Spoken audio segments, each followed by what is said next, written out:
Hi friends, எல்லோரும் எப்படி இருக்கீங்க? இன்றைக்கி வந்து பன்னீர் பட்டர் மசாலா குயிக்காக எப்படி செய்யலான்ட்டு பார்க்கலாம். ஃபஸ்ட்டு இதுக்கு பன்னீரை வந்து க்யூப்பாக கட் பண்ணி வச்சுருக்கேன்.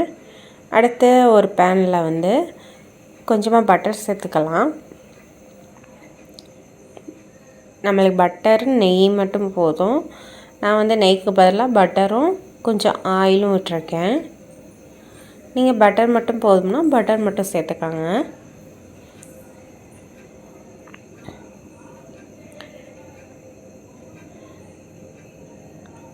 பட்டர் வந்து நல்லா உருகட்டும்.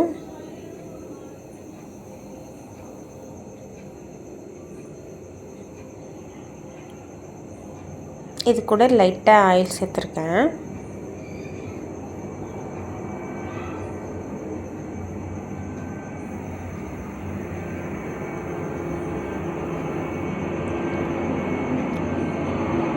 இப்போ இதில் வந்து கொஞ்சம் உப்பு சேர்த்துக்கலாம். லைட்டாக உப்பு சேர்த்துக்கோங்க.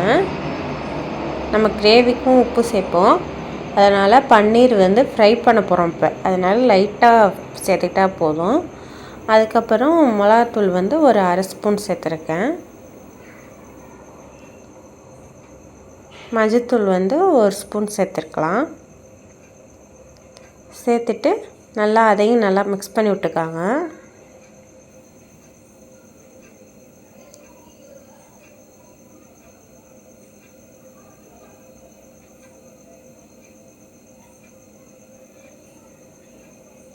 இப்போ நம்ம நறுக்கி வச்சுருந்தா பன்னீர் க்யூப்ஸாக சேர்த்துக்கலாம். சேர்த்து நல்லா கொஞ்சம் ரெண்டு சைடும் ஃப்ரை பண்ணி போட்டுக்கோங்க. ஓரளவு ஃப்ரை பண்ணால் போதும், ரொம்ப ஃப்ரை பண்ணலாம் அவசியம் இல்லை. கொஞ்சம் கீழே பிடிக்கிறாப்புல இருக்கும், அதனால் நல்லா எடுத்து விட்டு ரெண்டு சைடும் நல்லா மிக்ஸ் பண்ணி விட்டுக்கோங்க.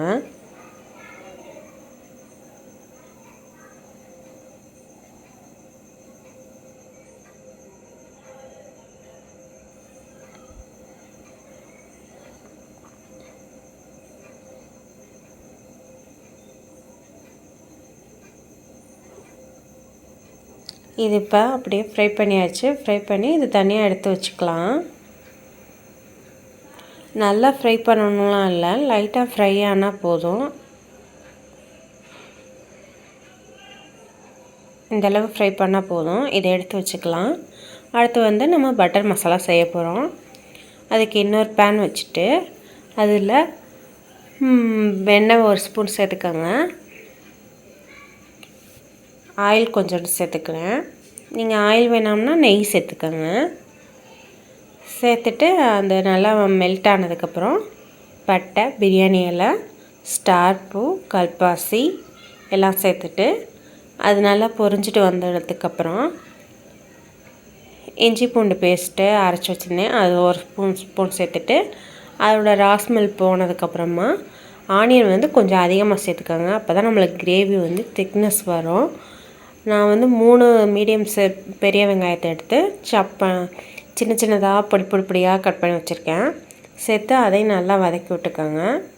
அது நல்லா வதங்கினதுக்கப்புறமா மசாலாலாம் சேர்த்துக்கலாம்.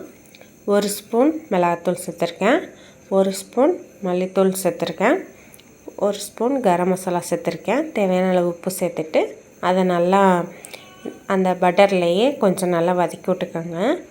அது நல்லா வதங்கினதுக்கப்புறமா ஒரு 3 மீடியம் சைஸ் தக்காளியை வந்து மிக்சியில் வந்து நல்லா ஜூஸியாக அடித்து வச்சுருந்தேன்.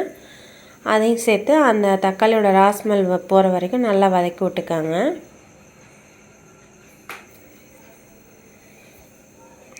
நம்ம வந்து பச்சை தக்காளியாக தான் அடிச்சிருக்கோம், அதனால் இப்போ வந்து அது வந்து நல்லா அந்த பச்சை ஸ்மெல் போகிற வரைக்கும் நல்லா வதக்கி விட்டுக்காங்க.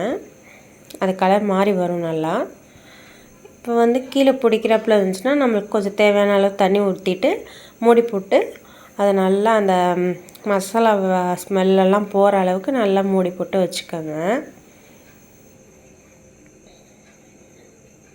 இப்போ பாருங்கள், அந்த மசாலா ஸ்மெல்லாம் போயிடுச்சு, கொஞ்சம் எண்ணெயும் நல்லா பிரிஞ்சு வந்துருச்சு. இந்த ஸ்டேஜில் வந்து இது வந்து ஒரு 5 முந்திரி வந்து கசகசா சேர்த்து அரைச்சி வச்சுருக்கேன். இந்த பேஸ்ட்டு வந்து போட்டோம்னா நல்லா கிரேவி மட்டும் திக்னஸ் கொடுக்கும், அதுக்காக அது சேர்த்துக்கலாம். மிக்ஸி கழுவி ஊற்றிக்கோங்க. இப்போ இது சேர்த்ததுக்கப்புறம் பார்த்திங்கன்னா கலர் மாதிரி அந்த ஃப்ளேவர் வந்து இன்னும் எடுத்து கொடுக்கும், நல்லா திக்னஸ்ஸாக இருக்கும்.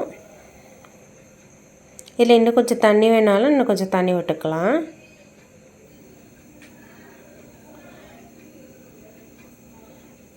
நல்லா கொதிக்க விட்டுட்டே இருங்க. அது நல்லா கலர் மாதிரி நல்லா திக்னஸ் ஆகும். நம்மளுக்கு எந்த அளவுக்கு கிரேவி திக்னஸ் வேணுமோ அந்த அளவுக்கு வச்சுக்கலாம். நான் கொஞ்சம் லிக்விடாக தான் இன்றைக்கி செய்ய போகிறேன். இப்போ வந்து நம்ம வறுத்து வச்சுருந்தோம்னா பன்னீர் அதையும் சேர்த்துக்கலாம்.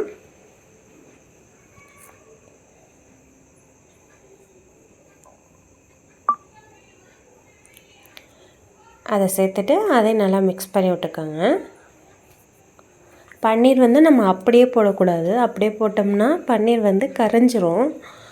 ஒன்று சுடுதண்ணியில் போட்டு ஒரு 1/4 மணி நேரம் வச்சுருக்கணும், இல்லைன்னா அந்த மட்டும் ஃப்ரை பண்ணி போடணும். நான் இன்றைக்கி ஃப்ரை பண்ணி போட்டிருக்கேன். இன்னொரு நாள் வந்து உங்களுக்கு அந்த சுடுதண்ணியில் போட்டு வேக வச்சு மசாலா போட்டு காமிக்கிறேன். இப்போ அந்த கிரேவியில் சேர்த்து நல்லா ரொம்பவும் கொதிக்க விடக்கூடாது. ரொம்ப கொதிக்க விட்டோம்னா லப்பர் மட்டும் ஆயிரும். கொஞ்சம் ஒரு 10 நிமிஷம் கொதிச்சா போதும். இதை நல்லா மிக்ஸ் பண்ணி விட்டுட்டு மூடி போட்டு ஒரு 10 நிமிஷம் கொதிச்சா போதும்.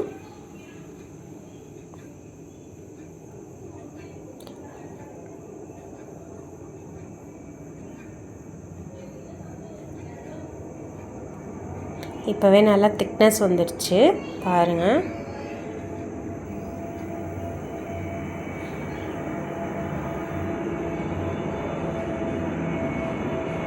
மூடி போட்டு ஒரு 10 நிமிஷம் கொதிக்கட்டும்.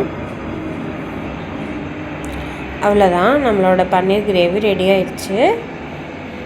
இது வந்து சப்பாத்தியோட செம காம்பினேஷனாக இருக்கும். சப்பாத்தி, நான், அந்த வெரைட்டி ரைஸ் அதுக்கெல்லாம் தொட்டு சாப்பிட்லாம். ரொம்ப காரமாகவும் இருக்காது, ரொம்ப இதாகவும் இருக்காது, நல்லாயிருக்கும். சின்ன பிள்ளைங்களாம் நல்லா விரும்பி சாப்பிடுவாங்க. அந்த டேஸ்டினஸ் நல்லாயிருக்கும் பட்டர் போட்டிருக்கனால. இது நல்லா கொஞ்சம் திக்கானோட்டி ஆஃப் பண்ணிட வேண்டியதான். அவ்வளோதான், நம்மளோட பன்னீர் பட்டர் மசாலா ரெடி.